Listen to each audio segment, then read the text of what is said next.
ఢిల్లీ పేలుడులో బయటపడినటువంటి మరొక దారుణమైనటువంటి అంశం ఏంటంటే, ఈ డాక్టర్ ఉమర్ అనేటటువంటి అతను మిగతా చోట్లన ఏదైతే దొరికిపోతోంది పేలుడు పదార్థాలని తెలిసాక పారిపోతా కేవలం 2 కిలోల పేలుడు పదార్థం అంటే అతను వెంట పెట్టుకొచ్చింది.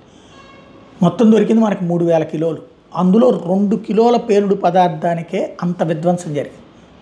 అట్లాగే ఇప్పుడు కాశ్మీర్లో జరిగినటువంటి పోలీస్ స్టేషన్లో జరిగినటువంటి పేలుడికి వాడింది 3 కిలోల పేలుడు పదార్థం అట. అక్కడ దాన్ని టెస్ట్ చేస్తుండగా జరిగింది. అంటే 5 కిలోల పేలుడు పదార్థాలతో అంత విధ్వంసం జరిగింది. ఇక్కడో 13 మంది చచ్చిపోయారు, అక్కడ ఒక 11 మంది దాకా చచ్చిపోయారు, ప్లస్ ఇక్కడ ఒక 30-40 మంది, అక్కడ ఒక 30-40 మంది, ప్లస్ ఆ ప్రాంతాలు ఎంత దిగ్భ్రాంతికి గురైనవి అంటే 3000 కిలోలు అంటే అసలు ఈ దేశం మీద యుద్ధం చేసినట్టే. పాకిస్తానోడు నేరుగా వచ్చి యుద్ధ విమానాలతో రాలేకపోయాడు, డ్రోన్లతో రాలేకపోయాడు, మిస్సైల్స్తో రాలేకపోయాడు, వాళ్ళ సైన్యాన్ని పంపించలేకపోయాడు, వాళ్ళ నేవీని పంపించలేకపోయాడు, వాళ్ళకి సంబంధించినటువంటి ఎయిర్ ఫోర్స్ని పంపించలేకపోయాడు, వాళ్ళ ఎవరికి ధైర్యం చాలట్లేదు, ఆ సరిహద్దుకు రాగానే లేపేస్తుంది.